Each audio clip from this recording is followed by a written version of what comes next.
দর্শক স্বাগত জানাই নেক্সাস টেলিভিশনের বিজিক অনুষ্ঠান থেকে। আমি মঞ্জুর আহমেদ। ফার্স্ট সিকিউরিটি ইসলাম ব্যাংক নিবেদিত বিজিক অনুষ্ঠানে আমরা দেশের অর্থনীতি কিভাবে পুনর্গঠন করা যায়। আপনারা জানেন যে একটা অভ্যুত্থান হয়েছে ছাত্র জনতার। এই অভ্যুত্থানে যে প্রধানমন্ত্রী শেখ হাসিনা তিনি দেশ ছেড়ে চলে গেছেন এবং আমরা দেখেছি যে তার প্রেক্ষিতে ছাত্র জনতা গণভবন, প্রধানমন্ত্রী কার্যালয়, সংসদ ভবন, এমনকি ৩২ নম্বর বাসভবন, নানান জায়গায় নানান ধরনের নৈরাজ্য তৈরি করেছে। এই বড় জায়গাগুলো আমি বললাম, কিন্তু এর বাইরে প্রতিরক্ষা মন্ত্রণালয়ও বেশ ক্ষতিগ্রস্ত হয়েছে। অর্থনীতির নানান সেক্টরে আপনারা দেখেছেন গত সংবাদ মাধ্যমে কেন্দ্রীয় ব্যাংকের গভর্নর তিনি পদত্যাগ করেছেন। ডেপুটি গভর্নররা, আমি জানি না অফিসিয়ালি এইভাবে পদত্যাগ হয় কি না, ডেপুটি গভর্নররাও অফিস ছেড়ে চলে গেছেন। একটা ভঙ্গুর অবস্থা তৈরি হয়েছে ইকোনমিতে। আমরা শুনছি যে রাজস্ব বিভাগ যিনি চালাতেন, এনবিআরের চেয়ারম্যান, তিনিও চলে যাচ্ছেন বা গেছেন। এইরকম একটি পরিস্থিতিতে অর্থনীতিটা বিনির্মাণ, পুনর্গঠন, সেই জায়গাটা জরুরি, কারণ দেশটা বাঁচাতে হলে অর্থনীতিটাকে বাঁচাতে হবে। তো কিভাবে সে অর্থনীতিটা পুনর্গঠন হতে পারে সে বিষয় নিয়ে আমরা আলোচনা করব আজকে। আমাদের মাঝে অর্থনীতিবিদ এবং দেশের ফেডারেশন চেম্বারের যিনি প্রেসিডেন্ট ছিলেন সাবেক, আমরা তাদেরকে ডেকেছি আমাদের মাঝে এই আলোচনা করার জন্য। আমি পরিচয় করে দিই, Khandakar Golam Moazzem, centre for policy ডায়ালগের নির্বাহী পরিচালক, এবং একে আজাদ, বিসিসিআই সাবেক সভাপতি। আপনার দুজনকে স্বাগত জানাই। আমি শুরু করতে চাই একে আজাদ সাহেবকে দিয়ে। আপনি যদি বলেন যে ফেডারেশন চেম্বারে ছিলেন, দেশের ব্যবসা বাণিজ্য সবটা আপনি জানেন, আপনার বড় গ্রুপ আছে এবং হামিম গ্রুপ দেশের ওয়ান অফ দ্য অন্যতম একটা গ্রুপ, এক্সপোর্ট ইম্পোর্টের ব্যবসা আছে আপনার, আরও নানান ধরনের ব্যবসা আছে, গণমাধ্যমও আছে। আপনি দেখেছেন এই আন্দোলনটা পুরোটাই দেশে থেকে দেখেছেন, অবলোকন করেছেন, কিন্তু অর্থনীতি একটা স্থবিরতায় পড়েছে। সেই স্থবিরতার থেকে কিভাবে বেরোনো যায়, কোন পথটাকে আপনি সবচেয়ে গুরুত্ব দিচ্ছেন? ধন্যবাদ আপনাকে মঞ্জুর। আপনার সাথে অনেক দিন পরে আপনার সাথে মিলিত হতে পেরে। তবে সবচেয়ে বড় চ্যালেঞ্জ হচ্ছে, আপনারা জানেন যে একটা ছাত্র গণ অভ্যুত্থান হলো। এর পূর্ব থেকেই ব্যবসায়ীরা আমরা গ্যাস এবং বিদ্যুৎ সহ অন্যান্য অবকাঠামো সমস্যা নিয়ে জর্জরিত ছিলাম। আমাদের গ্যাসের দাম ডাবল করে দেওয়া হয়েছিল, বিদ্যুতের দাম বাড়ানো হয়েছিল যে নিরবিচ্ছিন্ন গ্যাস পাওয়া যাবে এবং বিদ্যুৎ পাওয়া যাবে। কিন্তু আমরা সেই নিরবিচ্ছিন্ন গ্যাস পাইনি, বিদ্যুৎ পাইনি। এর মধ্যেই কিন্তু প্রতিকূলতার মধ্যে আমরা খুবই কঠিন সময় পার করছিলাম। তার মধ্যে এই ছাত্র গণ অভ্যুত্থানের মধ্য দিয়ে যে ভাঙচুর, অগ্নিসংযোগ হয়েছে, অনেক ফ্যাক্টরি পুড়ে গেছে, আমার নিজস্ব ফ্যাক্টরি পুড়ে গেছে, আমার অনেক গাড়ি পুড়িয়ে ফেলেছে যার জন্যে, এবং অনেক বাড়ি পুড়েছে। এই সব ভিডিও কাস্টমারদের কাছে যাওয়ার পরে যারা আমরা রপ্তানি করি, কাস্টমাররা খুবই আতঙ্কিত যে বাংলাদেশে এই ঘটনার আবার পুনরাবৃত্তি হবে কিনা, তারা এখানে কতটা নিরাপদ, তাদের অনেক বিদেশিরা চলে গেছে দেশ থেকে। সব কিছু মিলেই কিন্তু এখন একটা স্থবির অবস্থা চলছে। এই অবস্থার মধ্যে আমি ব্যক্তিগতভাবে আইসিসির পক্ষ থেকে, international chamber of commerce, international chamber of কমার্সের পক্ষ থেকে মহামান্য রাষ্ট্রপতি এবং 3 বাহিনী প্রধানের সাথে দেখা করেছি বঙ্গভবনে। তো দেখা করার পরে আমি তাদেরকে, যখন আমাদের যেখানে পুলিশ বাহিনী অনুপস্থিত, যেখানে কোনো আমাদের নিরাপত্তা নাই, কারখানা জ্বলছে, সে অবস্থায় কিন্তু তারা এগিয়ে এসছেন এবং আর্মির চিফ সাথে সাথেই সিজিএস সাহেবকে দায়িত্ব দিয়েছেন এবং সিজিএস সাহেব আমাদের সাথে বসার পরে সমস্যাগুলো অনুধাবন করতে পেরেছেন এবং সমস্ত জায়গা আর্মি ডিপ্লয়েড করে দিয়েছেন। এখন সেনাবাহিনী অনেকটাই নিয়ন্ত্রণে নিয়ে এসছে এবং তাদের একটাই সমস্যা যে আমরা যারা দুষ্কৃতিকারী তারা ধরে আমরা 24 ঘন্টার বেশি তো রাখতে পারবো না, তাদেরকে তো পুলিশের কাছে হস্তান্তর করতে হবে, যেহেতু থানাগুলো নাই। থানাগুলো রেস্টোরের জন্য তারা জোর চেষ্টা চালাচ্ছে। থানাগুলো রেস্টোর হয়ে গেলে আজকে যারা এখনও ভাঙচুর করছে, এখনও অগ্নিসংযোগ করছে, তাদেরকে তারা গ্রেপ্তার করে একটা ব্যবস্থা নিয়ে আসবে। তবে মানুষের আস্থা ফিরছে এবং কাস্টমারদেরও আস্থা ফিরে আসছে। তবে এটা ফিরে আসতে আরও সময় লাগবে। এটা হবে প্রথম, আমি মনে করি অন্তর্বর্তীকালীন সরকারের প্রধান কাজ হবে আগে মানুষের আইন শৃঙ্খলা এবং মানুষের এবং কলকারখানার নিরাপত্তা বিধান করা প্রথম, এবং বিদেশিদের আস্থা অর্জন করা, এইটা হলো প্রথম কাজ। দ্বিতীয়ত কাজ হচ্ছে ব্যাংকিং সেক্টর বা অর্থনীতির মধ্যে ডিসিপ্লিন তৈরি করা। আজকে দেখেন ব্যাংকগুলো কিন্তু শেষ হয়ে গেছে, গড়ে কমপক্ষে 25 থেকে 30% অ্যাভারেজ ঋণ খেলাপি। এই ঋণের টাকাগুলো কোথায় গেল, কারা নিল? আপনারা দেখেছেন, আমি সংসদ সদস্য থাকালীন সময় পার্লামেন্টে কিন্তু আমি এই প্রশ্ন তুলেছি। আমি বিভিন্ন ফোরামে মাননীয় অর্থমন্ত্রীকে সরাসরি বলেছি যে দেখুন, যারা ব্যাংকের থেকে কলকারখানার নামে বা ব্যবসা প্রতিষ্ঠান নামে লোন নিয়েছে, এটার রেকর্ড আছে। কয়েকটা চার্টার অ্যাকাউন্টেন্ট ফার্মকে আপনি দায়িত্ব দেন, তারা একটা ইনকোয়ারি করে তারা বের করুক কারা কারা লোন নিয়েছে, অথচ তাদের নিজস্ব ব্যবসা প্রতিষ্ঠানে বা শিল্প কারখানায় বিনিয়োগ না করে বিদেশে পাচার করেছে, সেই টাকা তাদের কাছ থেকে আনতে বলা হোক। তাহলে কিন্তু অর্থনীতি চাঙ্গা হবে এবং একটা নিয়ন্ত্রণ কী বলে একটা গতি আসবে। বাংলাদেশ ব্যাংক একটা পলিটিক্যাল প্ল্যাটফর্ম হয়ে গেছে। বাংলাদেশ ব্যাংক এটা তার নিজস্ব স্বাধীনতা নাই, তার স্বায়ত্ত শাসন বলতে কিছু নাই। এটা টোটালি একটা পলিটিক্যাল প্ল্যাটফর্ম। যে ফাইল দেয় মানে সেই ফাইলটাই সে অনুমোদন হয়ে আসে, ওখান থেকে উনি অনুমোদন দেন। উনি লেখেন বিশেষ বিবেচনায় বরাদ্দ দেওয়া হলো, অনুমোদন দেওয়া হলো। এইভাবে তো একটা দেশ চলতে পারে না, অর্থনীতির ডিসিপ্লিন আসতে পারে না। তো সেই কারণে প্রথম কাজ, দ্বিতীয় কাজ হবে অর্থনীতিকে একটা ডিসিপ্লিনের মধ্যে নিয়ে আসতে হলে প্রথম ব্যাংক ঋণ খেলাপি যেসব ব্যাংক লোন দিয়েছে সে লোনকে রিপেমেন্ট করা, ফেরত নিয়ে আসা, আর হচ্ছে যদি বিদেশে পাচার হয়ে থাকে বিদেশের থেকে টাকাগুলো ফেরত আনা, আর বাংলাদেশের ব্যাংককে স্বাধীনভাবে কাজ করতে দেওয়া। আমি আপনার কাছে আবার ফিরবো। আমি একটু খন্দকার গোলাম মোয়াজ্জেমের কাছ থেকে শুনে আসতে চাই। আজাদ ভাই কিছু মানে পরামর্শ দিয়েছেন, আপনি কিভাবে বলবেন এটা? দেখুন, এই মুহূর্তে সরকারের বিবেচনায় অবশ্যই আমিও মনে করি যে সাধারণ জনগণের ভিতরে এবং দেশের বাইরে আস্থা ফেরানোটা সর্বাধিক গুরুত্বপূর্ণ কাজ, এবং সেটার প্রথম শুরুটা হয়তো আইন শৃঙ্খলা রক্ষা পরিস্থিতি উন্নতির মাধ্যমে। এটা নিয়ে কোনো দ্বিধা নেই, এটা হবে। দ্বিতীয় যে জায়গাটিতে তৈরি হবে, সাধারণত যেটা হয়ে থাকে, এর আগেও দেখা গিয়েছে যে এই ধরনের ট্রানজিশন প্রসেসে ব্যবসায়ীরা বা অর্থনীতি এক ধরনের স্থবিরতার মধ্যে পড়ে। এমনকি এতটা এবারের অভ্যুত্থানে যতটা রক্তাক্তভাবে হয়েছে, এটা যদি নাও হতো তাহলেও কিন্তু অর্থনীতিতে এক ধরনের কিন্তু ক্রাঞ্চিং হয়। কেননা ব্যবসায়ীরা স্বস্তি বোধ করেন না, অনিশ্চয়তা দেখেন। সাধারণ মানুষও তখন তার পকেটের অর্থ খরচ করতে চান না, সীমিতভাবে খরচ করেন। ফলে এক ধরনের অর্থনীতি এক ধরনের সংকোচনের দিকে যেতে থাকে বা কিছুটা হলেও স্থবিরতার দিকে যেতে থাকে। সুতরাং সেই জায়গাটিতে ব্যবসায়ীদের ভিতরে, সাধারণ মানুষ, বিনিয়োগকারী সকলের ভিতরে আস্থা ফিরিয়ে আনা, এটা কিন্তু একটা খুব গুরুত্বপূর্ণ দিক।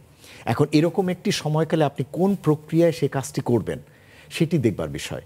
এখন এই কাজটি করবার ক্ষেত্রে আপনি বিভিন্নভাবে এটি করতে পারেন।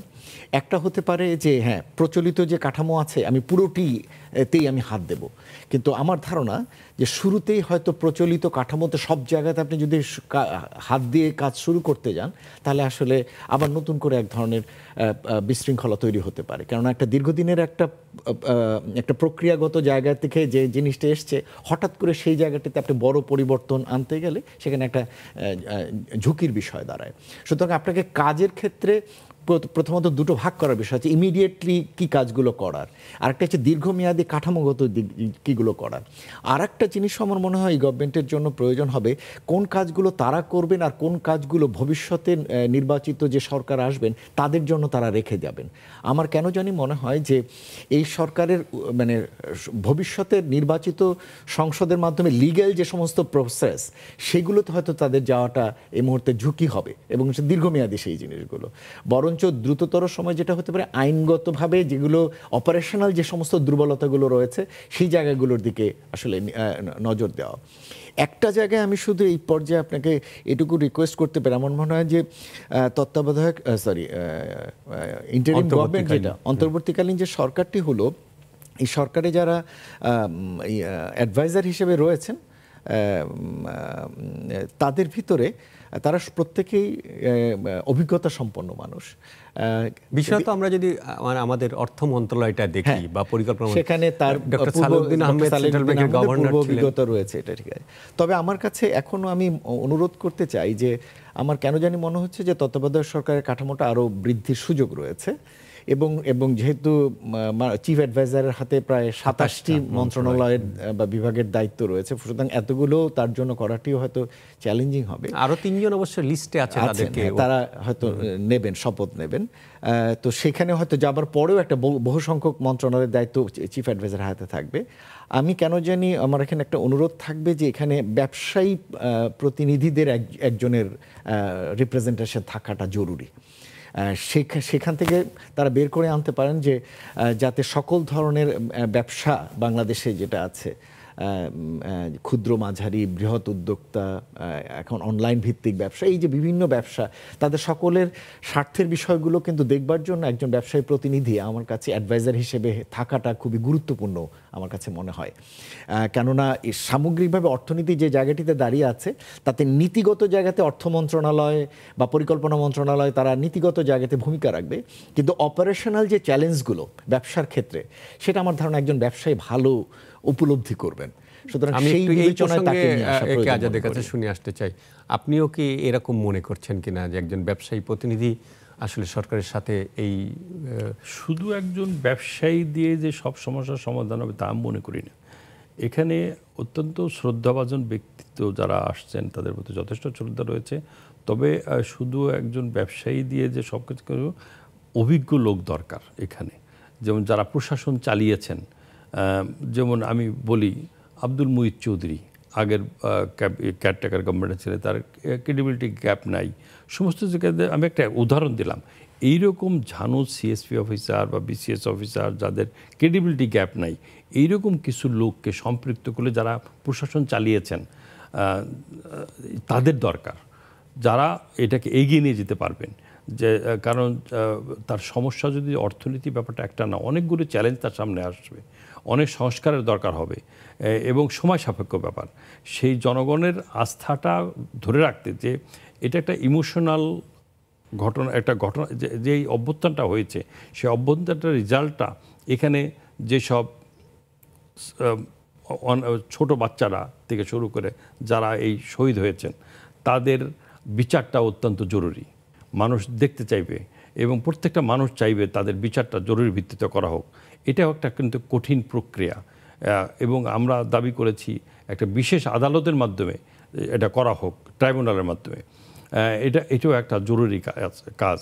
তারপরে আপনার শিক্ষা ব্যবস্থাটা এখানে দেখেন ভেঙে পড়েছে, সমস্ত জায়গায় একটা দলীয়করণ হয়েছে। এই জায়গাও আমি মনে করি একটা সংস্কার দরকার, শিক্ষার সংস্কার দরকার। এখানেও একটা ভালো অভিজ্ঞতার লোক দরকার, যারাই হোক। সমস্ত ক্ষেত্রে আপনার এই যে বিদ্যুৎ এবং জ্বালানি এটা অত্যন্ত টেকনিক্যাল। $1.3 বিলিয়ন বিদেশিরা পাবে, তারা নতুন করে গ্যাস নেয়। আমাদের 15 থেকে 16 বিলিয়ন এখন আমার রিজার্ভ আছে। এই রিজার্ভ বাড়ানো তো কার পক্ষে এইগুলো সম্ভব?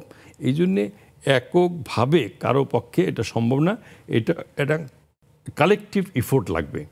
এই যে হোল একজনকে মনে করেন রেজওয়ানা, উনি অত্যন্ত শ্রদ্ধাভাজন, উনি আসেন কিন্তু জল এই সাথে এনভায়রনমেন্টে, উনি কিন্তু অন্য জায়গাও কন্ট্রিবিউশন করতে পারবেন। তা আমি মনে করি এমন একটা লোককে যার মাল্টিটাস্ক, এখানে একজনকে একটা মন্ত্রণালয়ের মধ্যে সীমাবদ্ধ থাকবে তাও না, এটা মাল্টিটাস্কিং করতে পারেন, বহুমুখ সমস্যার সমাধান করতে পারেন, তাহলে ইউনূস সাহেবের প্রতি লোডটা কম হবে। তাহলে ওনার বয়সটা চিন্তা করতে হবে, এতগুলো মন্ত্রণালয় ওনার হাতে যদি থাকে।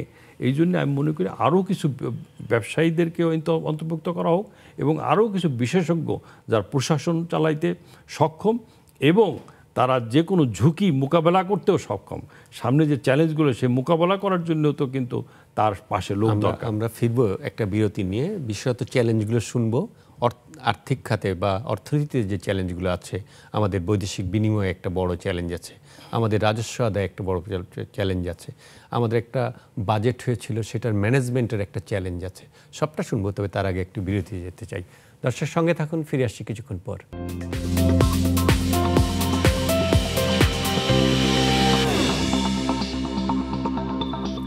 দর্শক, ফিরে এলাম বিরতির পর। আপনারা দেখছেন নেক্সাস টেলিভিশনে বিজি অনুষ্ঠান, ফার্স্ট সিকিউরিটি ইসলাম ব্যাংক নিবেদিত বিজি অনুষ্ঠানে আমরা আলোচনা করছি যে দেশে যে ছাত্র জনতার একটা বড় অভ্যুত্থান হলো, নতুন একটি অন্তর্বর্তীকালীন সরকার গঠন হয়েছে, অর্থনীতিতে একটা বড় চাপ তৈরি হয়েছে। এমনি অর্থনীতি একটু ভঙ্গুর ছিল, আমাদের বৈদেশিক মুদ্রার রিজার্ভ কমে যাচ্ছিল, এক্সপোর্টটা আমাদের আকাঙ্ক্ষা অনুযায়ী হচ্ছিল না, রেমিটেন্সটা কমে গিয়েছিল এবং ডলারের প্রাইস বেড়ে গিয়েছিল, যার কারণে এই অর্থনীতিতে মূলত চাপ তৈরি হয় এবং তাতে আমাদের মূল্যস্ফীতি বেড়ে যায়, সাধারণ মানুষকে ছুঁয়ে যায়। অনেক মানুষকে আসলে মূল্যস্ফীতির সঙ্গে টিকে থাকতে অনেক রকম কাজ করতে হয়েছে, তারপরেও তার আসলে ভাতের থালায় পুষ্টির যোগানটা দেওয়াটাই কষ্ট হয়ে পড়েছিল।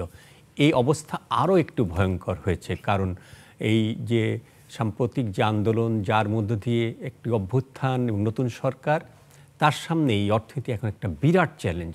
সেই চ্যালেঞ্জটা আমরা এবার একটু বুঝবো। আইন শৃঙ্খলা পরিস্থিতি যেমন চ্যালেঞ্জ, তার বাইরে অর্থনৈতিক ক্ষেত্রে নানান জায়গায় নানান রকম চ্যালেঞ্জ আছে। আমি এবার একটু মুয়াজ্জেম ভাইয়ের কাছ থেকে শুনে আসি। প্রথমে আমাদের অর্থনীতিতে সাম্প্রতিক সময়ে যে চাপটা তৈরি হয়েছিল, আমি দেখি প্রধানত সেটা বৈদেশিক বিনিময়ের জায়গা থেকে হয়েছে। অর্থাৎ আমাদের রিজার্ভটা কমে যাচ্ছিল, এক্সপোর্টটা সেই অনুযায়ী হচ্ছিল না, ইম্পোর্ট প্রাইস বেড়েছিল, পরে ইম্পোর্টের উপর নানান রকম রেস্ট্রিকশন তৈরি হয়েছে। আমাদের সেই জায়গাটা যদি বলেন, রেমিটেন্সটাও কমে যাচ্ছিল। এবং এই আন্দোলনের মধ্যে আমরা দেখেছি দুবাইতে এক ধরনের ঘটনা, যে তারা ওখানে এই বাংলাদেশি মানুষের প্রতি তাদের যে প্রেম, দেশপ্রেম, সেই জায়গা থেকে এক ধরনের প্রসেশন করা এবং সেখানে কিছু মানুষের সাজা হয়েছে। আর সারা বিশ্বে বাঙালিরা এই আন্দোলনের কারণে তারা বলছিল যে রেমিটেন্স তারা পাঠাবে না। তাহলে তো আমরা একটা বিরাট সংকটে পড়তাম। আমরা আশা করি যে তত্ত্বাবধায়ক সরকার বা অন্তর্বর্তীকালীন সরকার যে আসছে, নিশ্চয়ই আমাদের বিদেশি ভাই বোনেরা তাদের সেই জায়গা থেকে সরে আসবে এবং নিশ্চয়ই আমরা রেমিটেন্সটা পাবো। কিন্তু তারপরও একটা বড় চাপ থাকবে, আমাদের ট্রেড গ্যাপ আছে। আপনি যদি বিষয়টা বিশ্লেষণ করেন, আমি পরে আজাদ ভাইয়ের কাছে যাব। না, এটা ঠিক যে সাম্প্রতিক এই আন্দোলনের পূর্ব থেকে অর্থনীতির ক্ষেত্রে একটা বড় দুর্বলতা বা একটা চ্যালেঞ্জ ছিল। সামষ্টিক অর্থনীতির ক্ষেত্রে প্রায় সব সূচকেই আমাদের দুর্বলতা ছিল। সেটা নিয়ে আমরা গবেষকরা, ব্যবসায়ীরা, সরকারের ভিতরেও এই টানাপোড়েন চলছে, এটা কীভাবে এটিকে পুনরুদ্ধার করা যাবে। সেটা বৈদেশিক লেনদেনের ক্ষেত্রে যেমন বলেন, মূল্যস্ফীতির কথা আপনি বললেন, আপনি আমদানি রপ্তানির ব্যাপারটি আপনি এখানে দেখেছেন, ব্যাংকিং খাতের শৃঙ্খলার সমস্যা সেটি রয়েছে এই জায়গাটিতে, সরকারি যে সমস্ত দুর্নীতির জায়গাগুলো সেটা রয়েছে। তারপরে আপনি এই জায়গাটিতে প্রকিউরমেন্ট, সরকারি যে সমস্ত পাবলিক প্রকিউরমেন্ট অর্থাৎ যে সমস্ত প্রকল্পের ক্ষেত্রে দুর্নীতি, সেই সমস্ত বিষয় রয়েছে। ফলে বিভিন্ন ধরনের সমস্যাগুলো আসলে আগে থেকেই রয়েছে। আমি আগে যেটা বলেছিলাম, এই যে সব খাতে সমস্ত সমস্যাগুলো এখন নতুন করে আরেক ধাপ উন্নীত হলো, আরও বাড়লো, এবং আরেকটা নতুন চ্যালেঞ্জ আসবে এখন সরকারের জন্য এই পুনরুদ্ধার প্রক্রিয়ায়। বিপুল পরিমাণ আমদানি করতে হবে শুধুমাত্র সরকারি প্রতিষ্ঠানগুলো রেস্টোরেশনের জন্যই, প্রচুর পরিমাণ। এবং আপনি যদি, আমি তো দেখেছি মনে হয় কয়েক হাজার গাড়ি সম্ভবত পুড়ে ভস্মীভূত হয়ে গেছে সরকারি প্রতিষ্ঠানের। এখন এই প্রতিষ্ঠানগুলো যে অবস্থায় ছিল, সেই অবস্থায় স্বাভাবিক নিয়ে আসতে হলেও তো আপনাকে প্রচুর পরিমাণ এখন বৈদেশিক মুদ্রা ব্যয় করতে হবে শুধুমাত্র আগের সিস্টেমটাকে রিস্টোর করবার জন্য। এছাড়া প্রতিষ্ঠান ভেঙেছে, সেখানে প্রচুর যন্ত্রপাতি নষ্ট হয়েছে, যেগুলো সব আমদানিকৃত। ফলে আমার বৈদেশিক মুদ্রা রিজার্ভের উপর সেটা আর এক ধাপ কিন্তু বাড়তি আর একটা চাপ তৈরি করবে। তো এরকম ধরনের চাপ প্রায় সব ক্ষেত্রেই রয়েছে। আমার পয়েন্টটা হলো এখানে যে আপনি এই সমস্যাগুলোকে আপনি দুভাবে এখন সমাধান করতে পারেন। একটা হলো যে, আমার যেটা ধারণা, এই অন্তর্বর্তী সরকারের উচিত হবে যেটা, যে সংশ্লিষ্ট বিভিন্ন মন্ত্রণালয় বা বিভাগগুলোতে যদি তিনি মনে করেন যে উপযুক্ত লোক এই মুহূর্তে নেই, তাহলে তিনি সমস্ত যোগ্যতা বিচার করে দ্রুততর সময়ে বিভিন্ন গুরুত্বপূর্ণ যে প্রতিষ্ঠানগুলো, যেমন বাংলাদেশ ব্যাংক, এনবিআর, বাণিজ্য মন্ত্রণালয়ের বাণিজ্য সচিব, এরকম করে অর্থ সচিব, এরকম করে আপনি 10 বা 15টি যদি গুরুত্বপূর্ণ মন্ত্রণালয় বিভাগ, যেগুলো কিনা ব্যবসার সাথে সম্পর্কিত, অর্থনীতির সাথে সম্পর্কিত, এই জায়গায় দ্রুততর সময়ে যা যা পরিবর্তন উনি আনতে চান, এটি যেন দ্রুততর সময়ে পরিবর্তনটি নিয়ে আসেন। এক। দ্বিতীয়ত, এই যারা আসবেন তারাও যেন খুব বড় একটা লম্বা লিস্ট নিয়ে তারা যাতে কাজ না শুরু করেন। তাদের জন্য কাজের শুরুটা হবে হলো ইমিডিয়েট রেস্টোরেশন, যেটা আমি আগে বলছিলাম যে কনফিডেন্স বিল্ডিং, সবার মধ্যে আস্থা ফিরিয়ে আনা অর্থনীতির সমস্ত কাজ। যদি সেটি করতে হয় তাহলে আপনাকে প্রায়োরিটি ভিত্তিতে 10 বা 15টি জায়গা প্রত্যেকটি মন্ত্রণালয় বিভাগ যেখানে হোক, সেটা আমদানি রপ্তানি হোক, মূল্যস্ফীতির ক্ষেত্রে হোক, সেটা বৈদেশিক লেনদেনের ক্ষেত্রে হোক, বা পাবলিক প্রকিউরমেন্টে হোক, ব্যাংকিং খাতে হোক, 10 বা 15টির একটা টু ডু লিস্ট করা, যে আগামী 3 মাস বা 6 মাসের ভিতরে কোন কাজগুলো তারা প্রাধিকার ভিত্তিতে করবেন। সেগুলোর ভিত্তিতে এই যারা নতুন দায়িত্ব নেবেন তারা সেটি জানান, বা তত্ত্বাবধায়ক উপদেষ্টা পরিষদ জানান যে এই কাজগুলোকে তারা প্রাধিকার ভিত্তিকে ঠিক করেছেন করবেন, এবং সেই অনুযায়ী তারা কাজগুলো শুরু করেন। এটা হলো দ্বিতীয় দিক। আর তৃতীয় দিক হলো যে নীতিগত জায়গায় মনে রাখা দরকার যে যে ধরনের চ্যালেঞ্জগুলোর কথা আমরা বলছি, এই চ্যালেঞ্জগুলো কিন্তু শুধুমাত্র একজন ব্যক্তি পরিবর্তন অথবা এখনকার কিছু সমস্যা সমাধান করে কিন্তু এটি আপনি সামগ্রিকভাবে যে কাঠামোগত সংস্কার কথাটি আসছে, এটি কিন্তু আসবে না। যদি সেই জায়গায় টাচ করতে হয় তাহলে আপনাকে আরও বড় ধরনের কিছু কাজে হাত দেওয়ার দরকার আছে। সেইটির ক্ষেত্রে সেটিকে আমি বলবো যে আপনার সেকেন্ড লিস্ট, যেটা 6-এর পরে পরবর্তী সময়কালে যদি সেই জায়গায় কাঠামোগত জায়গায় যদি আদতে হাত দিতে চান, তো সেই জায়গাগুলো নীতিগত জায়গা, যেগুলো কিনা সরকারের নীতির ভিতরে হতে পারে, পার্লামেন্টে যাবার দরকার হয় না, সেরকম নীতিগত জায়গায় কাজগুলোকেও তখন তারা ঠিক করার ব্যাপারে উদ্যোগ নিতে পারেন। কিন্তু শুরুতেই আমার মনে হয় যে খুব বড় একটা লিস্ট না তৈরি করে খুব লিমিটেড টার্গেটেড লিস্ট করা, যেটাতে অর্থনীতির প্রতি আস্থা ফিরে আসবে, স্বাভাবিক অর্থনৈতিক কর্মকাণ্ডে ফিরে যাওয়া যাবে, সেরকম একটা লিস্ট যাতে ব্যক্তি নিয়োগ করে তার ভিত্তিতে যাতে এই জিনিসগুলো শুরু করা যায়। আমার জায়গাটা একটু জানতেও চাই যে ধরেন আমরা দেখেছি যে যারা আন্দোলন করেছেন সেই বৈষম্য বিরোধী ছাত্র সমাজের যে নেতৃবৃন্দ ছিল, সমন্বয়করা ছিল বা সহ সমন্বয়করা ছিল, ইতিমধ্যে একটা ডিসিশন কালকে অন্তর্বর্তীকালীন সরকারের যারা উপদেষ্টা তাদের মধ্যে হয়েছে যে তাদের 2 জন করে প্রতি মন্ত্রণালয়ে রাখা। তো তারা তো আসলে পাহারা দিবে, তাদের তো আসলে ওই এফিসিয়েন্সি গড়ে ওঠে নাই তারা হয়তো, কিন্তু তার সাথে সাথে আপনি বলতে চাচ্ছেন যে এই রকম 10টি মন্ত্রণালয় যারা অর্থনীতির ক্ষেত্রে, আসলে তো অর্থনীতি প্রাণ, অর্থনীতিটা দেখবে গোটা অর্থনীতিটা, শিল্প বাণিজ্য বা অর্থ মন্ত্রণালয়, পরিকল্পনা মন্ত্রণালয়, এই সমস্ত রাজস্ব বোর্ড, ব্যাংক, সেসব জায়গায় একটা এক্সপার্ট টিম করে সেটাকে অগ্রসর করা। এই জায়গাটিতে প্রথমত যেটা বলা দরকার যে তরুণরা এই পরিবর্তনটিতে মূল নির্ণায়কের ভূমিকা পালন করেছে, আমরা মনে হয় তাদেরকে একটু আন্ডার এস্টিমেট করে ফেলি সবসময়, যে হ্যাঁ তাদের আইডিয়া কম বা এটা ভাবার কোনোই কারণ নাই। আমার কাছে মনে হয় তাদের মতো করে এমন কিছু আইডিয়া থাকতে পারে, আছেও তাদের, যেগুলোকে আমরা কিন্তু আমাদের এই প্রচলিত সিস্টেমের ভিতরে সেগুলোকে নেবার সুযোগ রয়েছে। আমরা সচরাচর যে ব্যবস্থার ভিতরে থাকি তাতে নতুন কোনো আইডিয়া আসলে আমরা এটাকে বিরোধিতা করি, না এটা হবে না, এটা কাজ করবে না। সুতরাং এই যে এখন যে উদ্যোগটি মন্ত্রণালয়ের ভিতরে তরুণদের উপস্থিতি, এবং আমি মনে করি যে এটিকে আগামী দিনে একটা কাঠামোগত পরিবর্তনের অংশ করা যায় কিনা, একেবারে মন্ত্রণালয় না, এটাকে একেবারে বিভাগ পর্যন্ত, একেবারে থানা জেলা পর্যন্ত তরুণদের এক ধরনের উপস্থিতিকে আইনগত কাঠামোতে নিয়ে আসা যায় কিনা, তাদের পরামর্শ মতামতের জন্য, এবং সেই জিনিসগুলোকে কিভাবে নির্ধারিত কাজগুলো করবার জন্য ব্যবহার করা যায় কিনা। আমার মনে হয় সেই আইডিয়াটা খারাপ না, তাদেরকেও এখানে যুক্ত করা যেতে পারে। তাদের অনেক ধরনের ডাইনামিক আইডিয়া আছে, কারণ আমরা যেমন, আমার কাছে মনে হয় যে তারা অনেক বেশি অনলাইন বেসড, অনেক বেশি যেটাকে বলে ডিজিটাল সিস্টেম বেসড কাজে তাদের অনেক ধরনের পারদর্শিতা আছে যে কোনো কাজ করার ক্ষেত্রেই। এই যে বর্তমান এইবারের যে আপনি আন্দোলনটি দেখলেন, এটা কিন্তু পুরোটি হয়েছে হলো অনলাইন ভিত্তিক সংগঠন করবার মাধ্যমে।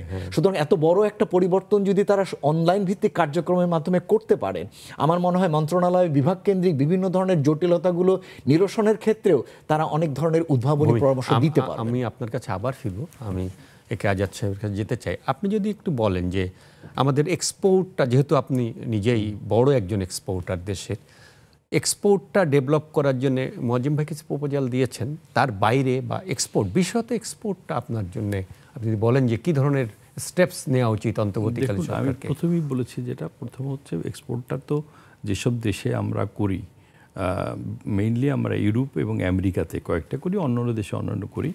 তো এখানে তাদের আস্থা ফেরানোটা কিন্তু ইম্পর্টেন্ট, যেটা শুরুতে আমি বলেছি। তারা কিন্তু কনফিউজড যে ওভারনাইট এই প্রবলেম সলভ হবে কিনা। এই যত তাড়াতাড়ি আমি আস্থা ফেরাইতে পারবো তত আমি এক্সপোর্টে জোর দিতে পারবো। এখন কাস্টমাররা দ্বিধাদ্বন্দ্বে আছে, আমি কালকেও কথা বলছে, প্রতিনিয়ত তারা আমাদের সাথে যোগাযোগ রাখছে। বাংলাদেশ তাদের জন্য একটা বড় বাজার। এই জায়গাগুলোতে আমি যদি আস্থা ফেরাইতে পারি তাহলে আমি এক্সপোর্টের আগের জায়গায় যেতে পারবো, তবে গ্রোথ হবে না। এক, গ্রোথ কেন হচ্ছে না? বিকজ আমার অবকাঠামোর সমস্যা রয়ে গেছে, যার জন্য আমরা কিন্তু নতুন কোনো বিনিয়োগে যাচ্ছি না।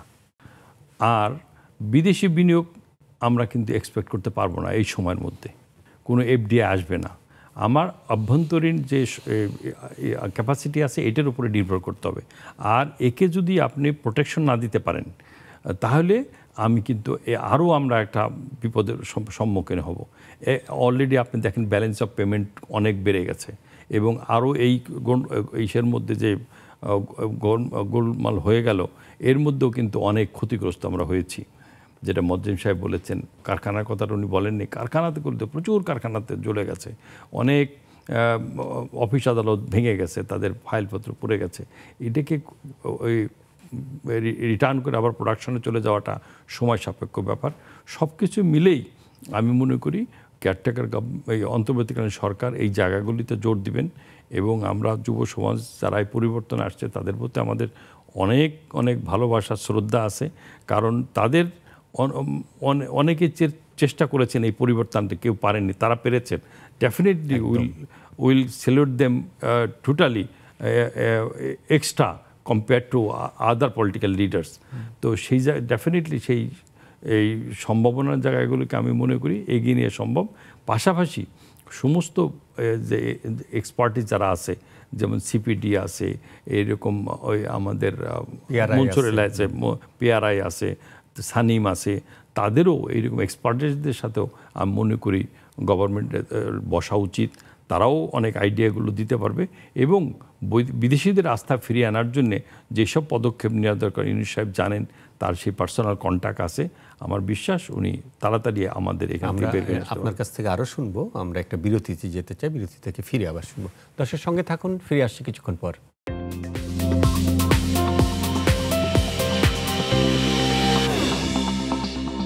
দর্শক, ফিরে এলাম বিরতির পর। আপনারা দেখছেন নেক্সাস টেলিভিশনের বিজয়িক অনুষ্ঠান। আমরা আলোচনা করছি দেশের অর্থনীতি কীভাবে পুনর্গঠন করা যায় সেটি নিয়ে।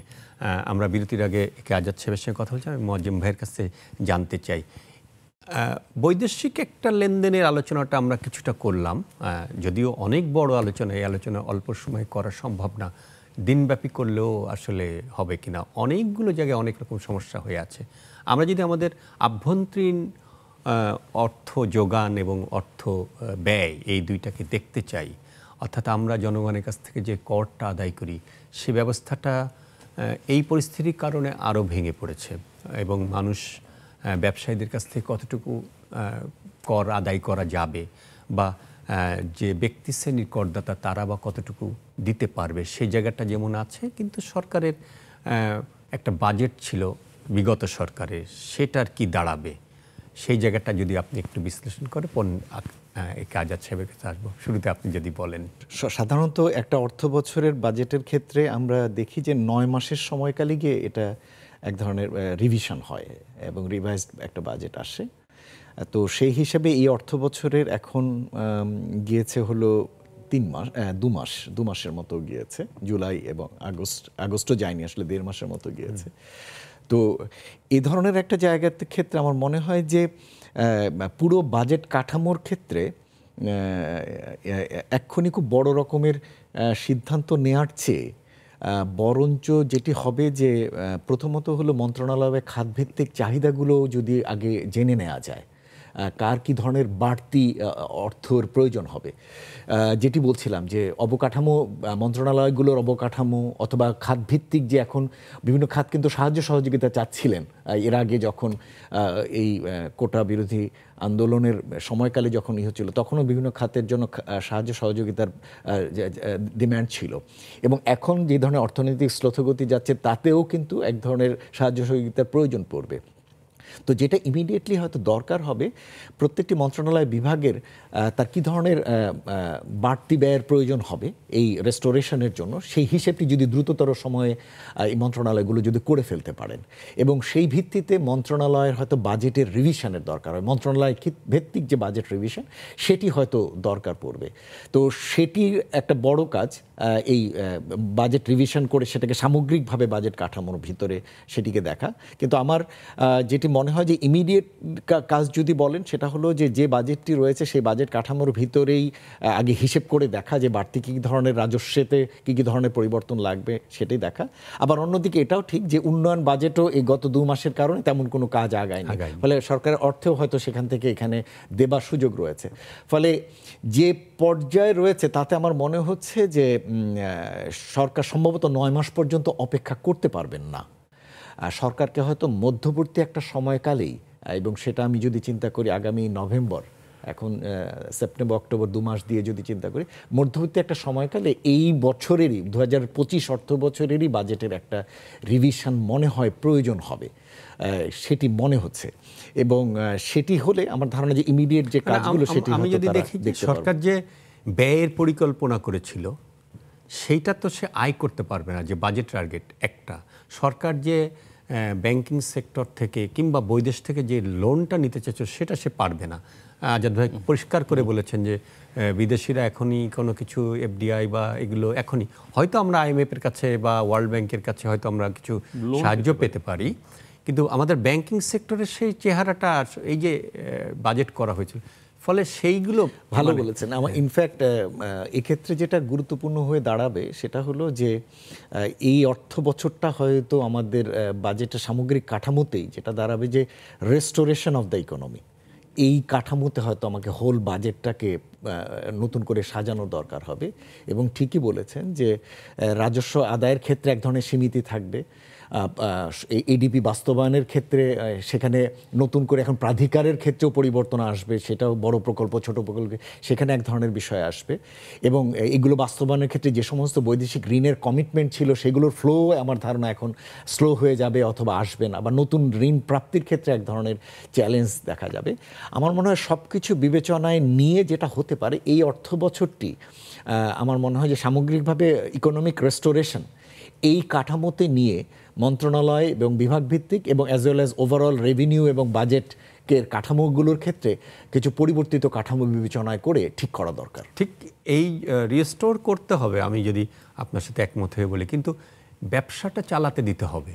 অর্থাৎ আমি যদি বলি এলসি খোলাটা লিমিটেড করে ফেলা হয়েছিল, কিংবা আমি যদি বলি এই যে আজাদ ভাইয়ের ফ্যাক্টরিটা পুড়ে গেছে, এরকম অসংখ্য ফ্যাক্টরি পুড়ে গেছে, আমাকে তো সেটা চালু করতে হবে।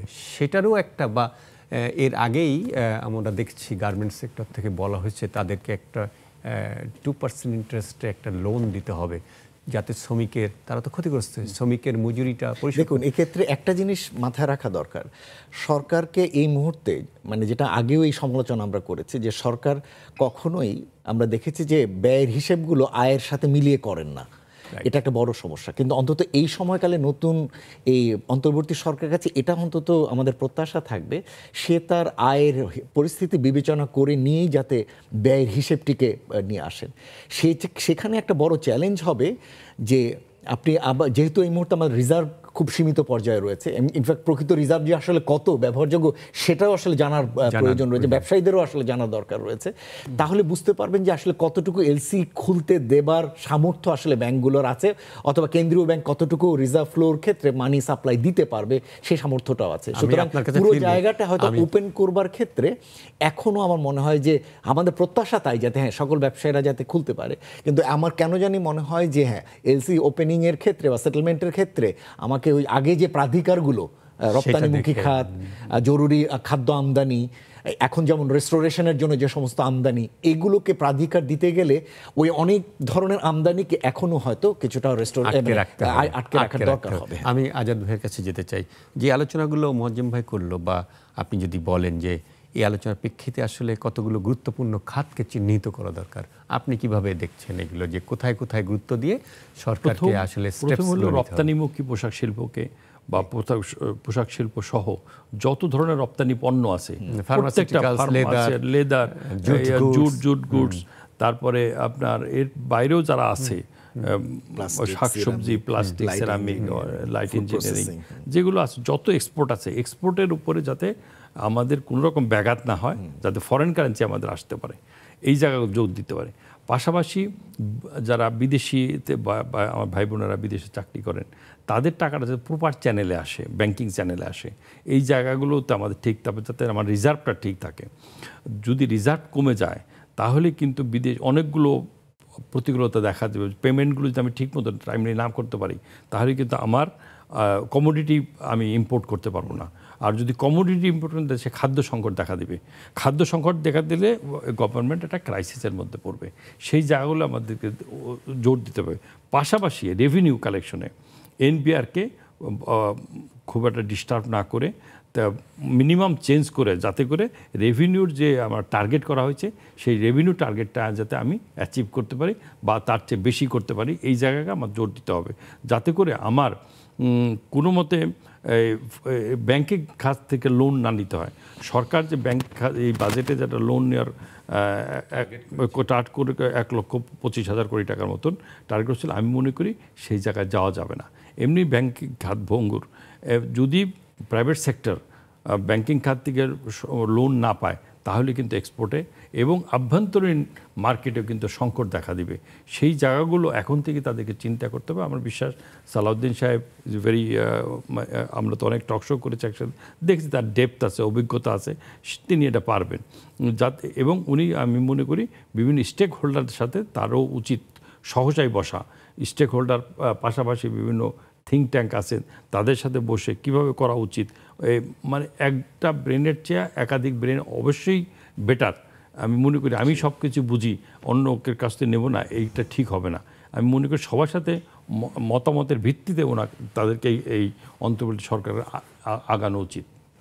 আমরা একটা বিরতির পরে আবার ফিরবো, একটু বিরতি নিয়ে আসি। দর্শক সঙ্গে থাকুন, ফিরে আসছি কিছুক্ষণ পর।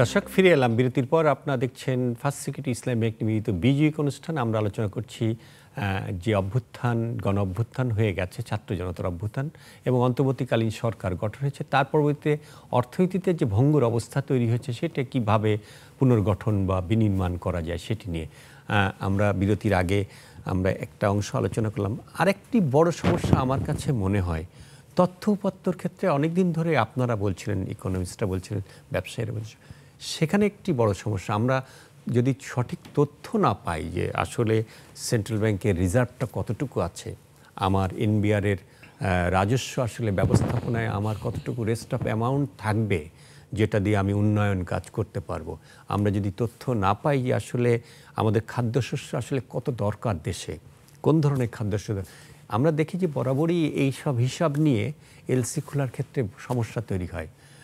এবং আমি এক সময় প্রথম আলোতে সাংবাদিকতা করার সময় আমি নিজে মাঠ পর্যায়ে যে ইনভেস্টিগেশন করে দেখেছিলাম যে ব্যাংকার যখন লোন দেয় তার কাছে কোনো তথ্য থাকে না যে দেশে ডালের চাহিদা কত, তেলের চাহিদা কত, হয়তো হিউজ পরিমাণ ইম্পোর্ট করে ফেলেছে যেগুলো আসলে গুদামে পড়ে থাকে, কিংবা এখান থেকে টাকাটা সরানোর সুযোগ থাকে, কারণ যেটা বলা হচ্ছিল যে লোনটাকে ডাইভার্ট করে অন্য সেক্টরে নিয়ে যায়, হয়তো সে এলসি খুলেছে কিছু আনার জন্য, সেইটা ডাইভার্ট হয়ে চলে গেল ক্যাপিটাল মার্কেটে। আমাদের ক্যাপিটাল মার্কেটটাও ভঙ্গুর, এই জায়গাটাও আমাদের বিবেচনা রাখতে। তো ডেটা নিয়ে, তথ্য উপাত্ত নিয়ে আপনি কি বলবেন, এটা বিনির্মাণটা করা দরকার কিনা, আপনি কিভাবে দেখেন?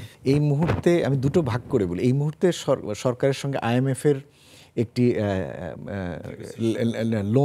লোন এগ্রিমেন্ট চলছে এবং তার ভিতরে অন্যতম একটা গুরুত্বপূর্ণ বিষয় হচ্ছে ডেটার ক্ষেত্রে সামষ্টিক অর্থনৈতিক যে জিডিপির সংক্রান্ত ডেটা, এটি নিয়ে আমাদের একটা শর্ত পূরণ করতে হচ্ছে, যার আলোকে কোয়ার্টারলি জিডিপির তথ্য এই মুহূর্তে প্রকাশ করা হচ্ছে।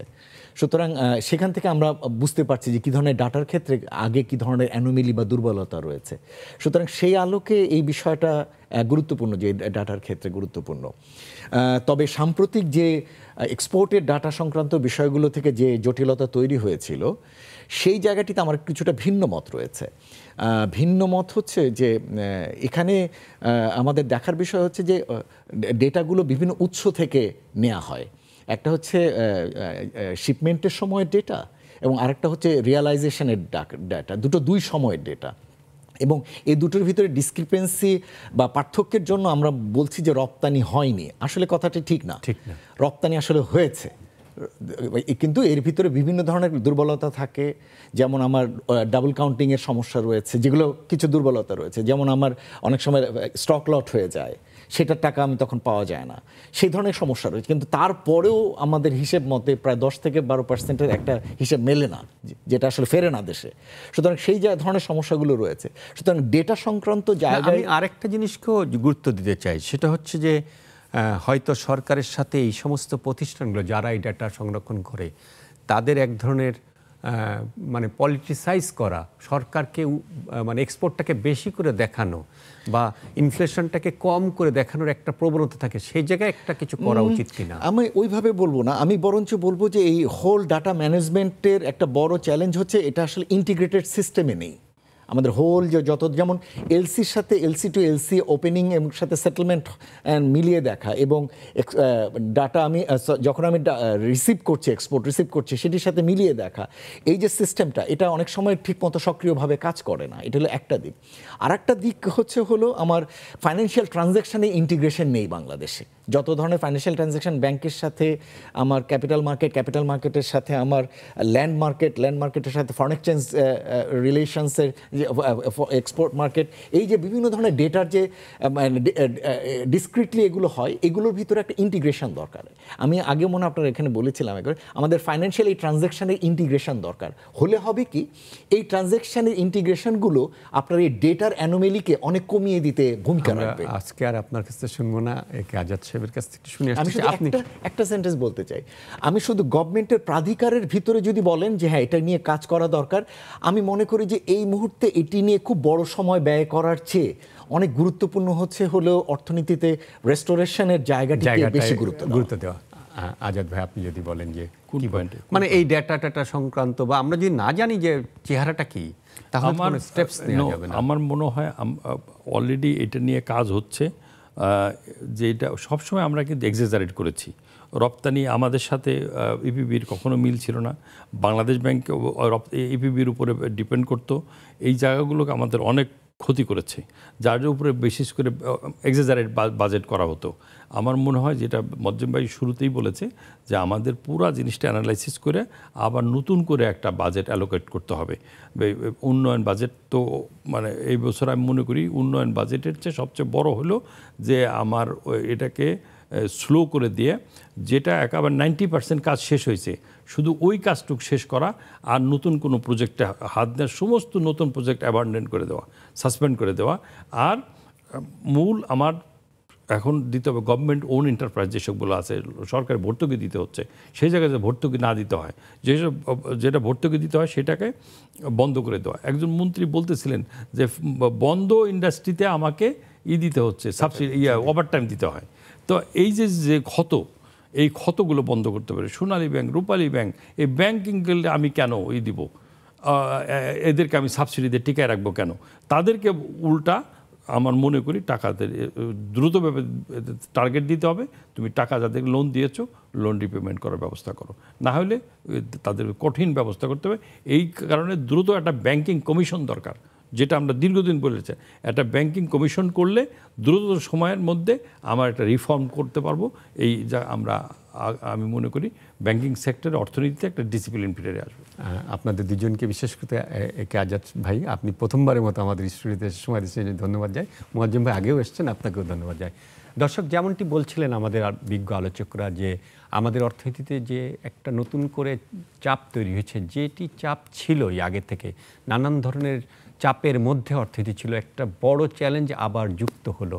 সেটা একটি অভ্যুত্থান ঘটলো এখানে ছাত্র জনতার, এবং অভ্যুত্থান পরবর্তীতে যে বা পূর্বে থেকেই যে ধ্বংসযজ্ঞ আমরা দেখেছি, সেটিকে আসলে রিস্টোর করা, ব্যবসা বাণিজ্যকে এগিয়ে নিতে হলে যে পোশাক কারখানাগুলো, যে ফার্মাসিউটিক্যালস বা অন্য অন্য শিল্প ব্যবসা বাণিজ্য ক্ষতিগ্রস্ত হয়েছে, পুড়িয়ে দেওয়া হয়েছে, সেগুলোকে রিস্টোর করা, এবং সরকারের যে একটা বড় বাজেট ছিল, সেটি পরিবর্তিত পরিস্থিতিতে আসলে কিভাবে ম্যানেজমেন্ট করতে হবে, সেই বিষয়টি শুধুমাত্র যেখানে জরুরি ভিত্তিতে কিছু বরাদ্দ করা দরকার, সেই জায়গাগুলো রিস্টোর করা, অর্থাৎ পুনরুদ্ধার করার জায়গাটিকে ভাবতে হবে। অর্থনীতি নিয়ে এখন উচ্চ আশার থেকে অর্থনীতিকে রক্ষা করাটাই সবচেয়ে বড় ব্যাপার হবে। আমাদের এই অনুষ্ঠানটি প্রতি রোববার রাত 9টা থেকে 10টা পর্যন্ত দেখানো হয়, পরদিন সোমবার বেলা 12টা থেকে 1টা পর্যন্ত পুনর্বার দেখানো হয়। সে পর্যন্ত সবাই ভালো থাকুন, সুস্থ থাকুন, শুভরাত্রি।